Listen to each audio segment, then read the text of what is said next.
Bonsoir François Baroin. Bonsoir. Merci d'être l'invité de BFM TV. Vous êtes l'ancien ministre de l'économie du dernier gouvernement de Nicolas Sarkozy. Vous étiez ministre du budget. Vous êtes député maire de Troyes. Vous soutenez François Fillon dans la bataille de l'UMP. Beaucoup de sujets donc à venir. Et vous avez raconté dans ce livre, Journal de crise chez Jean-Claude Lattès, le quotidien du ministre de l'économie en pleine crise qui tente avec le président et le Premier ministre de sauver l'euro, de défendre la France contre la dégradation. Et je me souviens quand même qu'on nous promettait le pire pour après l'élection de François Hollande. Mais est-ce que je peux me permettre de vous remarquer que finalement l'euro n'a pas explosé et la France emprunte encore à des taux très bas, sinon négatifs à court terme, et que finalement le ciel ne nous est pas tombé sur la tête? Alors il s'est passé quelque chose entre-temps, c'est une décision majeure qui n'a rien à voir avec Hollande ou le gouvernement, qui est la décision du président de la Banque Centrale Européenne, M. Draghi, qui, italien lui-même, a bien pris la mesure de l'attaque décisive qui allait s'engager contre l'Italie au mois de juillet et qui a offert ce que nous attendions et pour lequel nous sommes battus et que nous n'avons pas obtenu.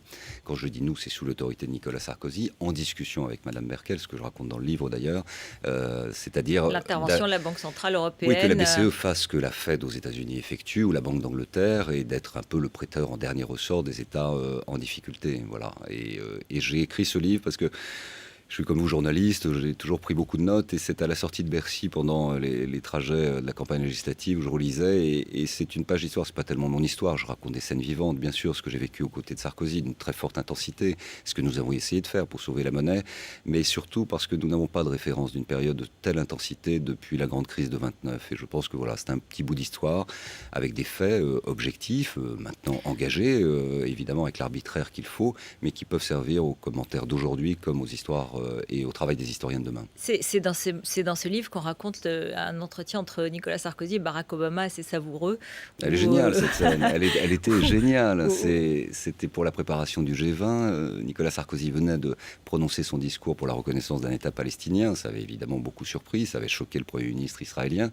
Il n'avait pas prévenu Obama.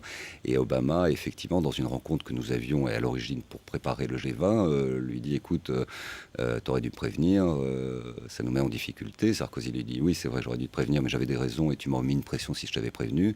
Et Obama ne cille pas, il plonge son regard dans celui de Nicolas Sarkozy et lui dit, écoute, tu vois, moi j'ai le prix Nobel de la paix, mais j'ai pas fait la paix.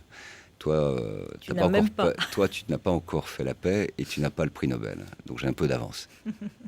Voilà, donc c'est vrai qu'il y a d'autres moments tout à fait, voilà, dans le feu de l'action, effectivement, Il y a des moments que plus vous dramatiques, racontez. Voilà. des moments plus dramatiques. La chute de Papandréou, celle de Berlusconi, cette intensité, cette compréhension qui montre bien aussi que sur les enjeux de la défense de la monnaie, deux gouvernements, quand même, sont tombés en quelques semaines d'intervalle, le gouvernement grec de Papandréou, celui de Berlusconi quelques jours plus tard, alors que nous sommes en temps de paix. Et Nicolas Sarkozy, c'est à cause de cela qu'il a perdu ? La crise, je pense, est l'élément absolument dominant des raisons pour lesquelles Nicolas Sarkozy a perdu l'élection. Cette crise a effacé à peu près tous les gouvernements en place. Obama a bénéficié de 6 mois de plus. Il a bénéficié du soutien justement de sa banque américaine qui lui a permis, malgré un déficit exorbitant, de continuer de durer. Et il a bénéficié en ricochet de l'intervention de Draghi qui a stabilisé pour un temps les attaques sur la monnaie européenne. Alors François Hollande donnait sa conférence de presse hier et vous y avez été attentif comme... toute personnalité politique. Est-ce que ça ne nous a pas frappé que pour la première fois, la gauche annonce qu'elle va faire des réductions des dépenses de l'État et qu'il y a une prévision, évidemment, il faut voir les faits, de 60 milliards sur 5 ans. 60 milliards d'euros, c'est-à-dire beaucoup plus que ce qu'auront fait les gouvernements Fillon et Sarkozy pendant 5 ans. Non, on a fait beaucoup. Nous, on avait fait voter des lois de programmation de finances publiques qui fixaient des caps de réduction. Ce qui est satisfaisant dans ce qu'a évoqué Hollande et en quelque sorte dans le virage qu'engage cette présidence Hollande et le gouvernement Ayrault depuis le discours de Châlons, depuis le discours par François Hollande de l'acceptation du traité budgétaire, depuis le discours par François Hollande de l'acceptation des 3% dans un cadre très restreint et très maîtrisé.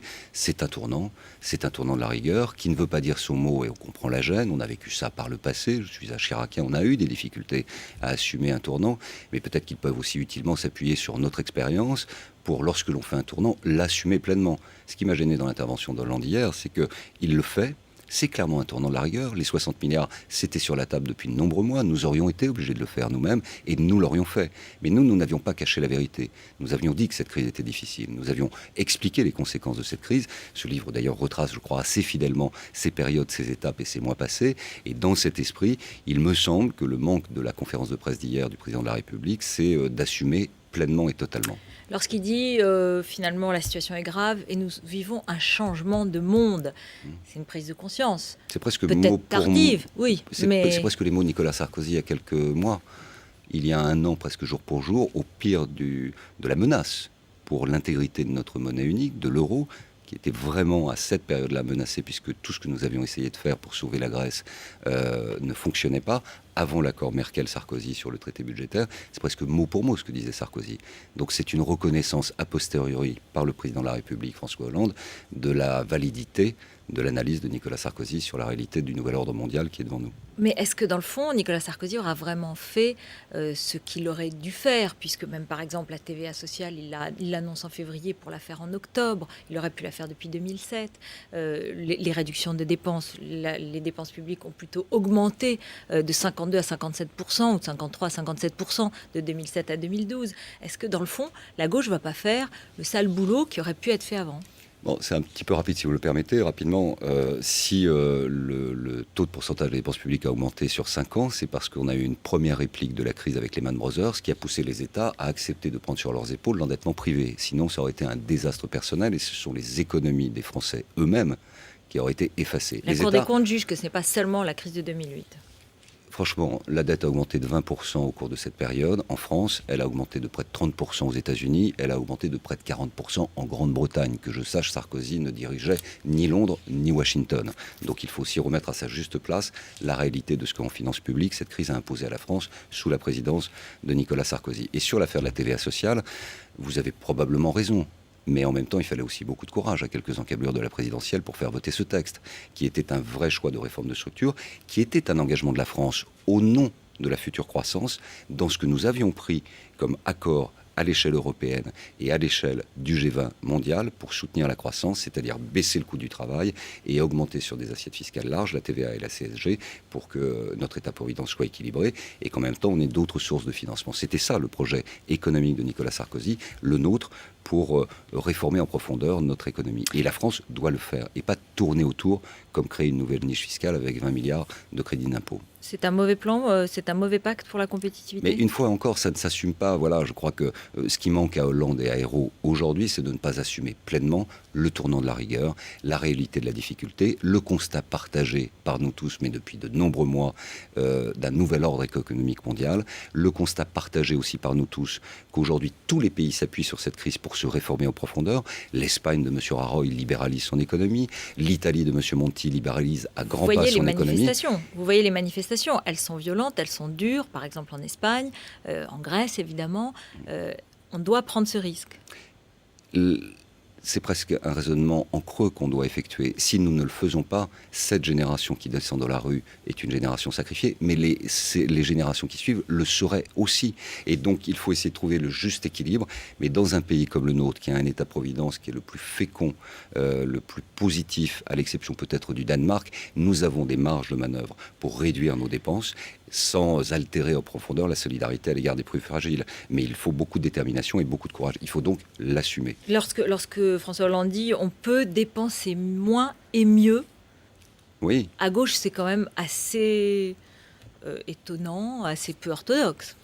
Et est-ce que vous l'interprétez comme une sorte d'appel au centre, de repositionnement quand même de ce président et de cette majorité ? Je pense que François Hollande, dans son histoire, est à la fois un Européen convaincu et c'est un social-démocrate. Donc ça n'est pas un ultra-gauchiste. Simplement, il a été le point de rencontre d'une majorité qui elle-même était une majorité de rencontre et qui n'avait en réalité en commun dans le projet économique et social que de sortir Nicolas Sarkozy de l'Élysée. Il est aujourd'hui en face de cette contradiction et de cette ambiguïté et en conséquence, la tâche est très difficile pour lui. À la fois d'affirmer ses convictions, c'est-à-dire en effet aller dans le sens de la rigueur, de la réduction des dépenses, d'une maîtrise fiscale et d'une relance de l'économie, pas par une relance de la dépense publique, mais par une baisse du coût du travail et des réformes de structure, alors qu'une bonne partie de sa majorité souhaite, pour les Verts, revenir à la marine à voile et aux lampes à huile, et pour l'extrême gauche, tout simplement sortir de l'euro.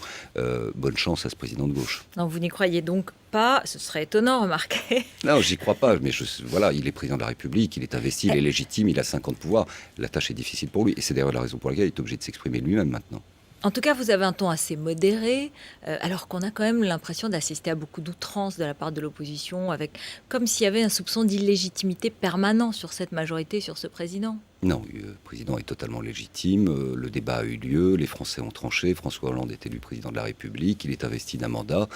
Tous ceux qui aiment la France et passionnément la France, comme moi et notre pays dans une période de crise, même si Vous nous ne regrettez sommes... pas ces outrances, vous n'avez pas le sentiment qu'il Même y a si des nous sommes outrances dans l'opposition, on doit avoir un discours, me semble-t-il, de responsabilité à la hauteur de ce que nous traversons. À l'UMP, finalement, tout le monde lâche ses coups. Les derniers jours de bataille sont quand même qu'on les très retire violents, plus non? tôt, pour vous dire les choses Ah oui, franchement. carrément, vous aimeriez plus de vivacité. Non, j'aimerais pas, mais j'ai connu des périodes. Vous savez, moi j'ai été porte-parole de Chirac quand Sarkozy était porte-parole de Balladur. Ce qu'on vit aujourd'hui entre Fillon et Copé, c'est de la petite bière. Ah, carrément. Ouais. Donc que ça rassure les militants. Voilà. Oui. Il y a eu bien pire par le passé, on s'est toujours retrouvés. Et donc, bon, je rappelle que vous soutenez François Fillon à la grande surprise de Jean-François Copé, qui pensait que vous le Je ne pense pas qu'au soutiendriez. fond lui-même ce soit une si grande surprise que cela. Vous croyez? J'en suis J'ai sûr. l'impression Même. qu'il a été assez blessé, mais peut-être qu'il n'a pas compris les enjeux. Franchement, mes relations avec Copé n'ont strictement aucun intérêt pour personne. Ce qui compte, c'est un choix politique. Je ne partage pas son analyse de la défaite et je partage encore moins l'évolution du centre de gravité qu'il incarne avec un certain nombre de points. Je pense que c'est quelque chose qui nous a conduit à la défaite par le passé et qui nous conduira inexorablement à la défaite. Et moi, je veux la victoire. Et de ce point de vue, François Fillon, par son expérience, par sa qualité d'ancien Premier ministre, par la manière dont l'un et l'autre, nous avons travaillé en totale osmose. Vous le citez souvent dans votre livre. Autour de Nicolas Sarkozy, m'amène à penser qu'il est de très loin le mieux à même de rassembler notre famille et de faire ce travail d'opposant responsable pendant 3 ans. Il a eu une phrase malheureuse en parlant des origines de Jean-François Copé, en disant Jean-François Copé, de par ses origines, ne pouvait pas avoir d'alliance, ne pouvait pas faire d'alliance avec le Front National. Non, mais ça, c'est vraiment les exploitations avec les tweets et autres. Ça n'a aucun intérêt. On se respecte. Je ne vois pas un leader aujourd'hui accepter sous une forme ou sous une autre quelconque idée d'alliance avec le Front National et l'extrême droite. Mais en revanche, déplacer le centre de gravité de l'UMP vers la droite, tendance De Villiers ou Maigret, ça, c'est une faute. Et ne pas tirer les leçons de ce qui nous est arrivé pendant 5 ans au pouvoir, c'est-à-dire d'avoir été battu à toutes les élections, c'est une autre faute. Donc il faut arrêter de commettre des fautes. Juste cette phrase sur les origines, pour vous, c'est quoi? Une maladresse ou une mauvaise expression? Parce que pas mal de gens autour de Jean-François Copé se sont agacés, lui reproché. C'est du bidon, c'est de l'agitation et ce sont souvent aussi des excès d'entourage qui n'ont aucune importance et aucun intérêt. Il n'y a pas beaucoup de nervosité autour de François Fillon, là? J'ai entendu qu'on lui disait qu'il faisait une campagne de notable, qu'il fallait qu'il muscle un peu sa campagne. Écoutez, il y a des gens, je dirais, aussi différents que Claude Guéant et moi-même, qui avons une certaine expérience. Et si on fait le choix de François Fillon, c'est que je pense qu'il a toutes les qualités pour pas être un notable, mais à l'écoute des militants. Et on est des militants de longue date. Et on connaît bien les militants, et on connaît bien les fédérations. Et on sait aussi quel est leur ressort. Et les militants, c'est juste des sympathisants un peu plus engagés, mais ce sont d'abord des Français qui souffrent aussi et qui savent qui peut le mieux à même les sortir de la difficulté dans laquelle nous nous trouvons. Donc aucun état d'âme, mais en route vers la victoire, pour vous, il n'y a pas de problème. Quand on fait de la politique, on travaille sur la victoire et je n'ai aucun état d'âme. Nicolas Sarkozy il reste très populaire et on voit même un sondage qui indique que cette bataille à droite fait revenir Nicolas Sarkozy au devant de la scène, comme si les militants, justement, disaient « Copé-Fillon, fatigant, retrouvons Nicolas Sarkozy ». C'est un peu particulier. Il faut voir que le pays sort quand même d'une année complète de campagne, de l'effacement de Strauss-Kahn jusqu'aux primaires socialistes, en passant par la présidentielle et législative. Une campagne de plus. Donc il y a une forme de lassitude à l'égard de ces débats. Et quant à Nicolas Sarkozy, ce livre, je crois, mettra aussi en lumière sur le plan historique le rôle essentiel qui a été le sien aux côtés de la chancelière dans le sauvetage de l'euro et donc des économies des Français. Et qu'il soit à présent regretté souligne 2 choses. Une reconnaissance de son énergie exceptionnelle et puis aussi un affaiblissement très rapide d'un pouvoir nouvellement élu et qui est déjà très fragile. Roselyne Bachelot a dit la campagne, si Nicolas Sarkozy refaisait sa campagne de 2012, je ne voterais pas pour lui. C'est votre cas? En tout cas, et il le sait parfaitement et il connaît mes convictions et celles d'une très large majorité des gaullistes sociaux, historiques et des chiraciens. Moi, je n'ai jamais varié d'une ligne. Je crois que tenter l'expérience d'utiliser le vocabulaire de nos adversaires politiques, qu'ils soient de gauche ou de droite, c'est aller sur leur terrain et c'est les conforter dans leur position. Donc il faut qu'on soit nous-mêmes. Donc Patrick Buisson comme gourou, c'était la mauvaise recette. N'assurez pas la promotion de quelqu'un qui n'a aucune légitimité pour parler de la droite et du peuple. Juste un mot, Nicolas Sarkozy était avec Poutine aujourd'hui. Et c'est la première fois qu'il s'exprime publiquement, c'est avec Vladimir Poutine pour vanter l'amitié entre lui et Poutine. Ça vous surprend? On peut aussi mettre en lumière le fait qu'un ancien chef d'État battu est reçu par un chef d'État réélu. C'est dire aussi la solidité et le respect qu'a imposé Nicolas Sarkozy dans les relations internationales. Ça vous a pas choqué?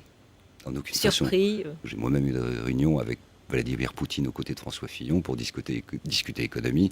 La Russie, c'est un enjeu majeur. C'est une économie émergente. Ils ont des infrastructures qui vont se développer considérablement. Ils ont les JO, ils ont des enjeux d'aménagement d'infrastructures. C'est très important de discuter avec la Russie. Merci beaucoup François Merci Baroin. à vous. Merci d'être venu sur le plateau de BFM TV. Journal de crise, c'est chez Jean-Claude Lattès, donc au jour le jour, la crise vécue de l'intérieur par l'ancien ministre de l'économie.